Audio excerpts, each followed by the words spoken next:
As the race for president gets a bit more complicated for the Democrats. Vice President Kamala Harris being endorsed by several top Democrats now, pretty much every single one of them. But will she for sure be the nominee?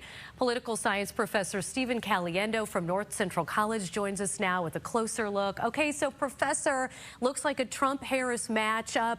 What do the latest polls indicate that you've seen? Yeah, it's going to take a while, I think, until we get really true national polls. Not to diminish anything about the Fox 32 viewer poll. That's a very important thing. I see that Vice President Harris is leading in that one. But I think it's going to take a little while till the scientific polls can sort of come forward.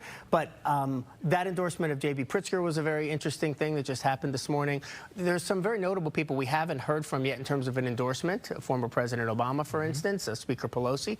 I think that might be strategic. I think that they're not that they're trying to leave the door open for somebody else, but to really cut against the narrative that the fix is in, right? And that the highest level people have all thrown their hat in right away. Certainly it made sense for President Biden to do that yesterday, given that he was stepping down.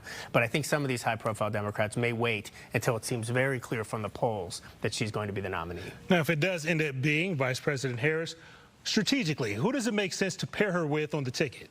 Yeah, I mean, look, there's all kinds of strategies you can use to think about how you pick a running mate. I don't think that it matters, particular states, although we have had names pop up of people that are from Wisconsin and Pennsylvania and other important places like that, Michigan.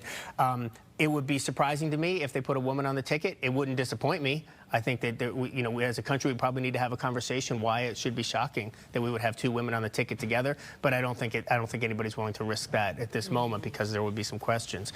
I imagine it would be somebody white. Again, for the same reasons that I mentioned with respect to gender, and probably somebody from the Midwest or the South. I don't think somebody else from far out west. The one name that has come up from the West, though, is Mark Kelly from Arizona. Arizona being an important state, right. For sure. And, of course, he has a record that a lot of people know about.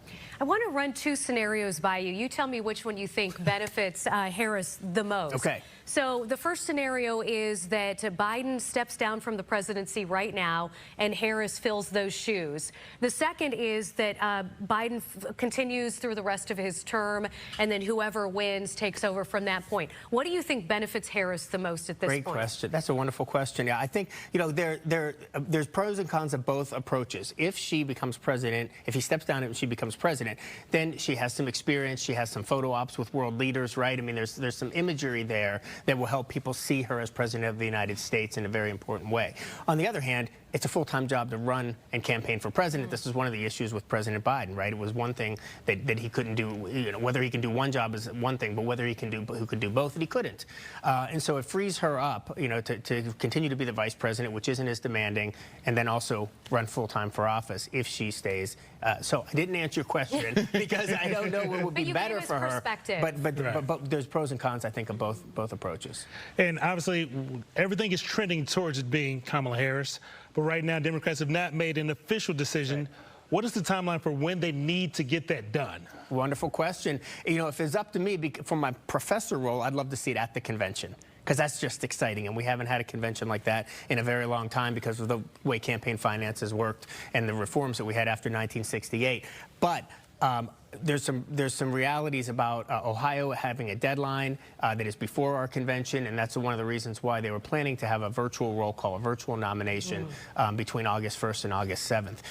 If that's still in play, the Democrats have to decide very, very quickly who they expect their nominee to be, because they don't want. There's no time for anybody else to campaign at that point. So more news this week, you're telling us. We're going to have more. We're going to have more news this week. Yeah. Do you have any? Maybe I'll just stay in the back. Yeah, you can do that. You can join the rest of the crew. We've a few room closets. That's you can room closet's take over. fine. Just make sure I get a bagel now and again. Okay, you got it, Professor. Thank you.